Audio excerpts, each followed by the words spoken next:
you seen Star Wars?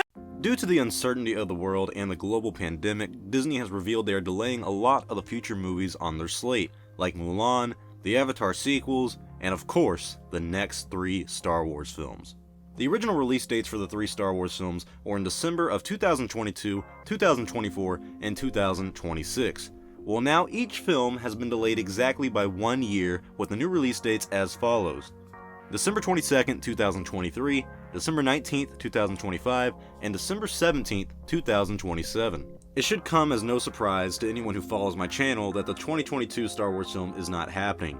Not only have we reported on that fact that it wouldn't happen, the window to start production on it was way too small. Since Taika Waititi's next film, Thor: Love and Thunder, releases in 2022, it was impossible for him to release his Star Wars film that year, and Rian Johnson is currently making a sequel to his film, Knives Out, so he couldn't meet the 2022 release date either, or the new 2023 film. Some industry insiders, though, have revealed that the film that comes out in 2023 will be the Taika Waititi film that he is co-writing and directing. This past week he has started writing on the script for his Star Wars film, so that means Taika and his co-writer, along with the powers that be at Lucasfilm, are on the same page with what the story will be about for the film. Right now there are 3 people who are working on Star Wars films in the future that we confirmed and do know of, and those 3 people are Kevin Feige, who produced the Marvel films, and directors J.D. Dillard and Rian Johnson. We know Kevin Feige is producing at least 1 Star Wars film, which of course could be any of the 3 films releasing in the next decade, and since there are 3 directors right now for Star Wars movies, like Taika Waititi, J.D. Dillard, and Rian Johnson, he could be attached to any of their films, since he would be the producer.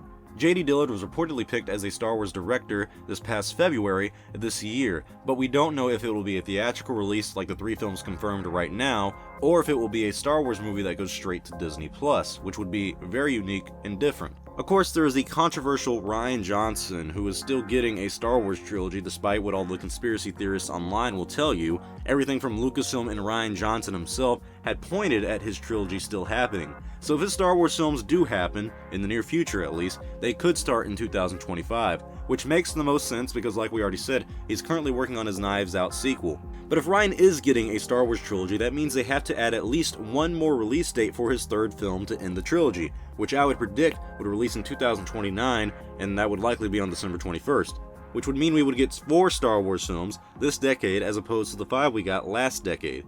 Jesus, can you believe that I'll be covering Star Wars all the way till 2027 at bare minimum? I'll be 28 years old when the 2027 film releases. We're in this together, boys. But back to the matter at hand, I don't see this being a bad thing for the Lucasfilm group. The sequel trilogy and spin-off films from 2015 to 2019 had major production problems, largely due to being rushed and not being properly planned out ahead of time.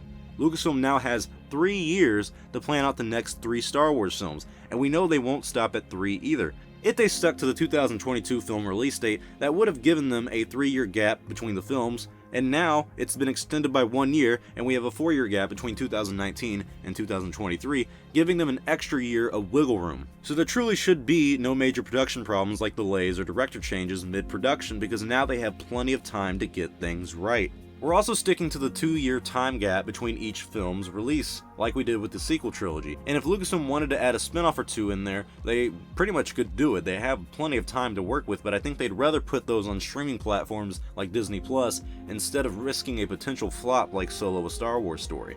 Our wait for another Star Wars film has been extended for another year, and I don't really think it's awful for Star Wars fans. I feel like we kind of need some breathing room. If you remember, before the sequel trilogy started, we had a 10-year gap between 2005 and 2015 for the next Star Wars film. Now it's only going to be 4 years. And what's interesting is that in the 2020s, because that's the decade we're in now, it's going to be a completely different Star Wars story. What's different about these films coming out is we truly have no earthly idea what they could or will be about. And that's because when it came to the sequel trilogy, we knew it would follow the story of Luke, Han, and Leia. We knew it would be episodes 7 through 9, and you kind of had a sense of what it could possibly be about. This is uncharted territory. We have absolutely no clue on what these films are going to be about, and what they could be, what era they're going to be, who the characters are. There's limitless possibilities that they have right now, and I think that's pretty exciting for a lot of Star Wars fans. So tell me your thoughts below. Are you okay waiting till 2023 for the next Star Wars film that will be directed by Taika Waititi? Who do you think will be involved with the 2025 and 2027 Star Wars movies?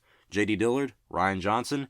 Either way, your boy Star Wars Only will be here every step of the way, and I hope you all join me along this long and very interesting journey. Thank you all for watching. If you enjoyed this video, please like, comment, and subscribe because it does help out the channel. I'm Star Wars Only. I will see you all next time, and may the Force be with you, always.